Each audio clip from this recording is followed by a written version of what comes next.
Good evening. This is The Synthetic Lens. I'm David Carver. This is a late update on Musk v. OpenAI, not a repeat of this afternoon's episode.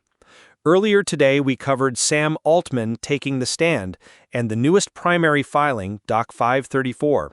At our 5 p.m. Pacific check, we again searched the public court record, the Northern District of California case page, Judge Gonzalez-Rogers' calendar, CourtListener, and recap, DocketAlarm, Pacer-adjacent pages, GovInfo, and targeted searches for transcripts, minute entries, orders, rulings, exhibits, and Doc 535 or later.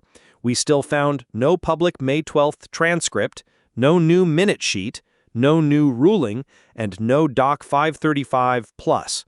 The newest visible court filing remains Doc 534. But the live courtroom reporting did move. ABC7's live page, carrying CNN wire copy, posted a later update with substantial new detail from Altman's cross-examination and control testimony. Reuters also surfaced later updates, saying Altman denied betraying Musk and defended the for-profit push at trial, and that he said Musk wanted control of the ChatGPT maker. So this is a careful, attributed late-day update. Not transcript text, not a court finding, but fresh courtroom reporting. And the center of gravity has shifted. This afternoon's episode was about Altman finally answering the case. Tonight's update is about what Musk's side did with that moment. They attacked Altman's trustworthiness directly, while OpenAI's side pushed the jury back toward the question of who should control artificial general intelligence. According to ABC7, Musk attorney Stephen Molo opened cross-examination with a short, pointed question. Are you completely trustworthy? That's not subtle. Musk's case is about charitable trust and corporate structure, but the jury has also heard days of testimony from former OpenAI insiders who criticized Altman's leadership. So Molo put the character question on the table immediately. ABC7 reports that Molo grilled Altman about accusations of dishonesty from OpenAI board members, about his investments, and about his brief ouster as CEO in 2023. Altman, according to that report, called himself an honest and trustworthy business person, said he was not aware of some specific accusations, and said of the board crisis, "I was not trying to deceive the board." That sentence matters because Musk's side does not have to prove that Altman was a bad manager in general. They need jurors to connect alleged deception or mission drift to the specific legal theory, that OpenAI's shift into profit-oriented structures breached duties tied to the nonprofit. If Altman can make the 2023 board crisis look like a painful governance breakdown rather than proof of mission betrayal, OpenAI limits the damage. ABC7 also reports that Altman described the 2023 ouster as an incredible betrayal, very public, and very painful. He reportedly said, "If I knew how difficult and painful this was going to be, I never would have tried." Then added that other than his family, OpenAI has been the most meaningful thing in his life. That's the human counterweight to Musk's origin story. Musk has told the jury a betrayal story too, that he helped fund a nonprofit mission and watched it become something else.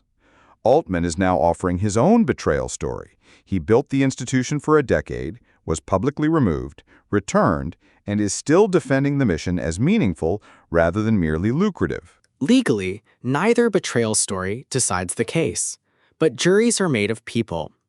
The side that makes its structural argument feel like the more credible moral story has an advantage.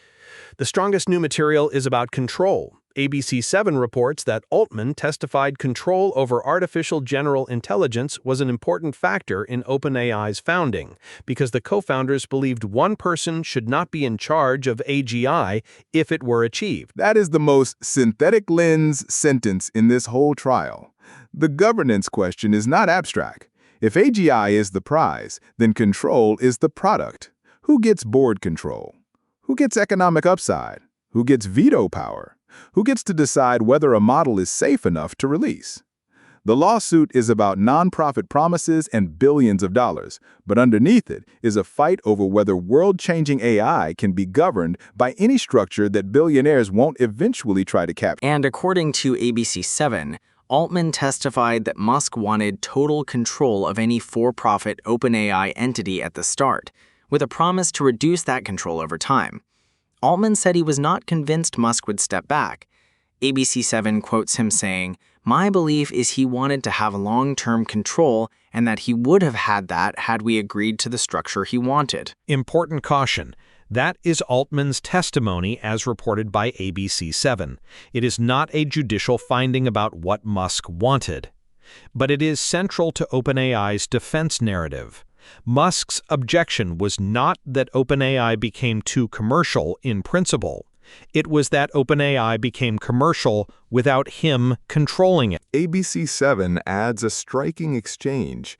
According to the report, OpenAI's co-founders once asked Musk what would happen to OpenAI if he controlled it and died.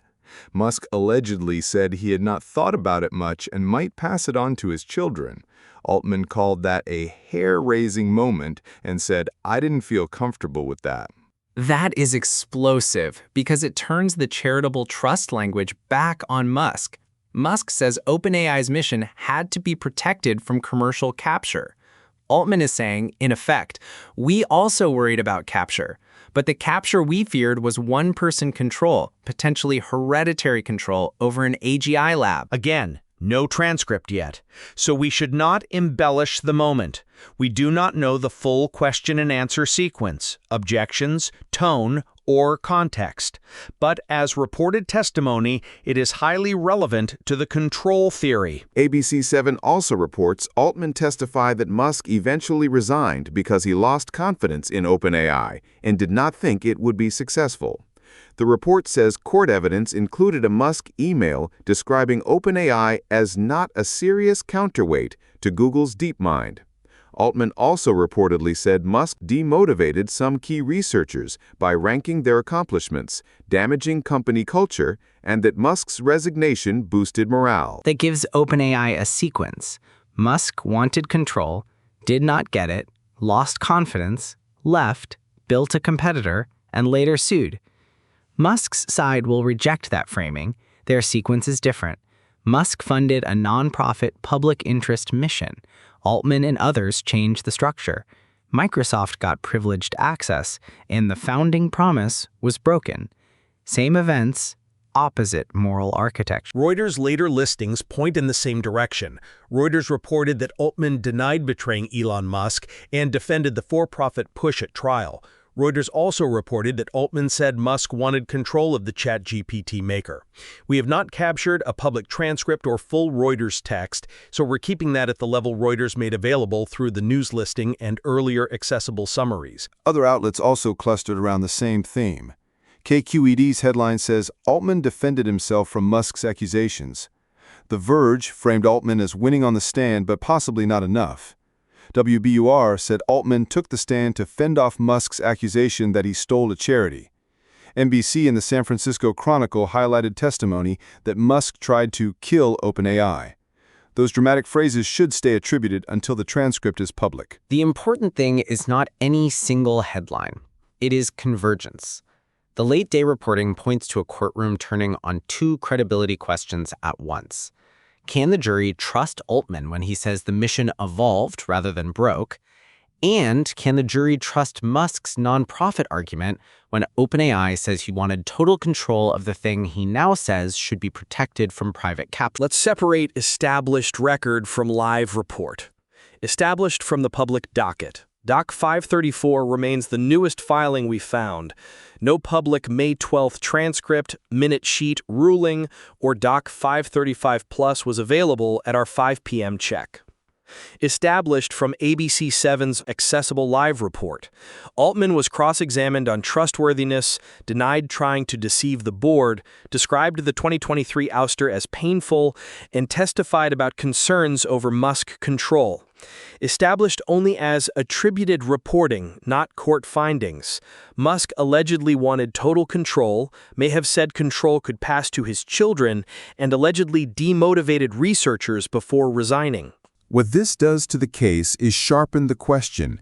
Musk wants jurors to see OpenAI as a charity that got stolen, OpenAI wants jurors to see Musk as a would-be controller who lost the power struggle and then wrapped that loss in mission language. And the jury may not fully accept either story. It could believe OpenAI needed capital and still distrust Altman.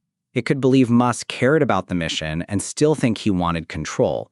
The verdict will likely turn on whether the law gives jurors a way to convert that messy history into a remedy.